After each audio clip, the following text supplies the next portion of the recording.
আসসালামু আলাইকুম প্রিয় শিক্ষার্থী, আজকের এই ক্লাসে আমি তোমাদের সাথে সপ্তম শ্রেণীর ইংরাজি প্রথম পত্রের ইউনিট 1-এর লেসন 5-এর অ্যাক্টিভিটি সি শেয়ার করব। বলা হচ্ছে ওয়ার্ক ইন পেয়ার্স, জোড়ায় কাজ করো। One of you is a customer. তোমরা এই যে জোড়ায় কাজ করবা, ওয়ান অফ ইউ তোমাদের মধ্যে একজন, ইজ আ কাস্টমার একজন হয় কাস্টমার। মনে করো তোমরা দুইজন কাজ করতেছো, এই কাজটা তোমাদের মধ্যে একজন হবে কাস্টমার। অ্যান্ড দ্য আদার এবং অন্য আর একজন ইজ আ শপ অ্যাসিস্ট্যান্ট। অন্য আর একজন হবে শপ অ্যাসিস্ট্যান্ট, মানে দোকানদারকে সাহায্য করে এমন একজন। ঠিক আছে, এই দুইজন এখানে যে কাজটা সেটা করো। তো কি বলা হচ্ছে দেখো, দ্য ফলোয়িং ডায়লগ, এখানে কয়েকটা ডায়লগ রয়েছে, মানে ডায়লগে ব্যবহার করা হয় এমন কিছু ওয়ার্ড বা সেন্টেন্স এখানে রয়েছে। তো এই যে dialogue is not the right order, এই ডায়লগগুলা সঠিকভাবে সাজানো নাই, এটা রয়েছে এলোমেলো। দেখো প্রথমেই কিন্তু কোনো ডায়লগের শুরুতে থ্যাঙ্কস কথাটা থাকে না, ঠিক আছে, এটা কিন্তু এলোমেলোভাবে রয়েছে। এখন এই যে ডায়লগ, এগুলা তোমাদেরকে বলা হচ্ছে write the dialogue in correct order, মানে সঠিক অর্ডারে বা সঠিক নিয়মে এটা তোমাদেরকে সাজাতে হবে বা লিখতে হবে। অ্যান্ড অ্যাক্ট ইট আউট, তারপরে তোমাদেরকে এটা অ্যাক্ট আউট করতে হবে, মানে অভিনয় করতে হবে। তোমাদের মধ্যে একজন হবে কাস্টমার এবং আরেকজন হবে শপ অ্যাসিস্ট্যান্ট। তো কিভাবে তোমরা এই কাজটা কমপ্লিট করবা, ইনশাল্লাহ এই ক্লাস আমি সেটাই তোমাদেরকে দেখাবো। এখানে তোমরা খেয়াল করো, আমি অলরেডি এটা লিখেছি, আর এটা কিভাবে সঠিক হবে, কোনটার পরে কোনটা হবে সেটা কিন্তু আমি এখানে লিখেছি। দেন আমরা এই ডায়লগটা দেখব যে কিভাবে তোমরা এই ডায়লগটা আসলে করতে পারো। ঠিক আছে, এটা খুবই ইজি। দেখো প্রথমে এইটা যেভাবে রয়েছে, প্রথমে আমরা যদি সঠিকভাবে সাজাতে যাই তাহলে প্রথমে আমাদেরকে ব্যবহার করতে হবে বি নম্বরটা, অর্থাৎ hello can I help you, ওহে আমি কি আপনাকে সাহায্য করতে পারি। এরপরে ব্যবহার করতে হবে আই নম্বরটা, এই যে can I have a pencil, আমি কি একটা পেন্সিল পেতে পারি।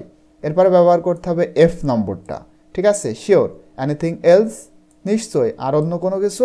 এরপরে সির মানে এফের পর ব্যবহার করতে হবে C, yes an eraser two.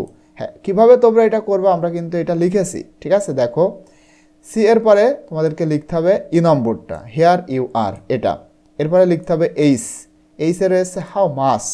এরপরে লিখতে হবে ডি, ডিতে রয়েছে 15 টাকা প্লিজ, 15 টাকা প্লিজ। এরপরে জি নম্বরটা লিখতে হবে, হিয়ার ইজ দ্য মানি।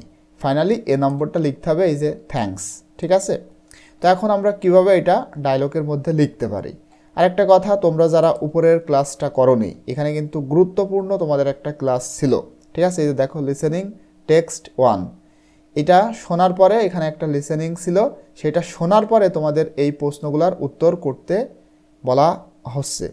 এটা এখানে দেখো একটা লিসেনিং টেক্সট রয়েছে, এটা শোনার পরে তোমাদেরকে এই 6টা প্রশ্নের উত্তর করতে বলা হচ্ছে। তো এইভাবে কিন্তু অনেকগুলা লিসেনিং টেক্সট রয়েছে। দেখো এখানে একটা রয়েছে 2, ঠিক আছে, এখানে 3, অনেকগুলা রয়েছে।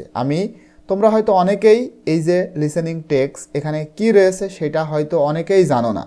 তো তোমরা যারা জানতে চাও এবং আমাদের উপরের সমস্ত ক্লাসগুলা যারা করতে চাও, এখানে এই প্রশ্নগুলোর উত্তর যারা পেতে চাও, তারা কিভাবে পেতে পারো, আমাদের চ্যানেলের মধ্যে প্রবেশ করবা। দেখো এই যে এসেনশিয়াল স্টাডি 360, এটা কিন্তু আলহামদুলিল্লাহ বাংলাদেশের মধ্যে অন্যতম একটা সেরা চ্যানেল ইংরাজি ক্লাসের জন্য। তোমরা হয়তো অনেকেই এটা জানো। তো আমি তোমাদের জন্য, তোমরা যদি এই প্লেলিস্টের মধ্যে আসো তাহলে আমি তোমাদের জন্য একটা প্লেলিস্ট তৈরি করেছি, ক্লাস 7 ইংলিশ ফার্স্ট পেপার 2025। তোমরা যদি এখানে এটা ক্লিক করো তাহলে সমস্ত ক্লাস তোমরা কিন্তু একেবারে সিরিয়ালি দেখতে পাবে। ঠিক আছে, এখান থেকে আশা করি তোমরা উপরের সমস্ত ক্লাসগুলা করবা। আর তোমরা যারা ফেসবুকের মাধ্যমে আমাদের এই ক্লাসগুলা করতে চাও, ফেসবুকে এসেনশিয়াল স্টাডি 360 লিখলে তোমরা একটা পেজ পাবে।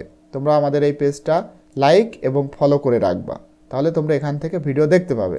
আর আমাদের যে গ্রুপ রয়েছে, আমি আশা করি তোমরা আমাদের এই গ্রুপেও যোগদান করবা এবং তোমাদের সমস্যা নিয়ে তোমরা পোস্ট করবা।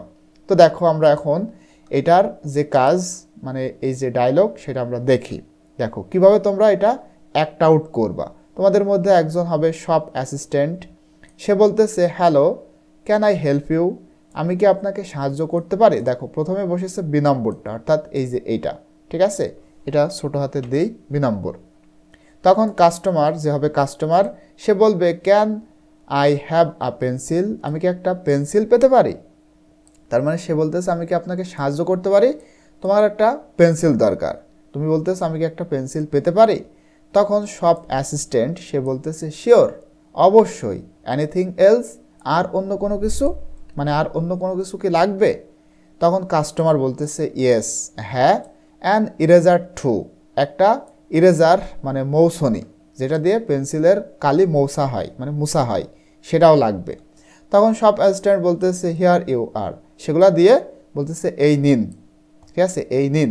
তখন কাস্টমার বলতেছে হাউ মাস, কত টাকা হলো, মানে আমি যে এগুলো নিলাম কত টাকা? তখন শপ অ্যাসিস্ট্যান্ট সে বলতেছে 15 টাকা প্লিজ, মানে 15 টাকা, দয়া করে 15 টাকা দিন, এভাবে। তখন কাস্টমার হিয়ার ইজ দ্য মানি, এই নিন টাকা। ফাইনালি এই যে, আচ্ছা এটা হবে শপ অ্যাসিস্ট্যান্ট, সরি আমি একটু মিস্টেক করছি, এই যে এখানে এইটা শপ অ্যাসিস্ট্যান্টস ফাইনালি বলতেছে থ্যাঙ্কস, আপনাকে ধন্যবাদ। আশা করি তোমরা এটা বুঝতে পেরেছো এবং সহজেই করতে পারবা ইনশাল্লাহ। পরবর্তীতে আমি তোমাদের সাথে এই যে লেসন 6 ইন আ রেস্টুরেন্ট, এখানে যেগুলো রয়েছে সেগুলো নিয়ে আলোচনা করব। টিল দেন আল্লাহ হাফেজ।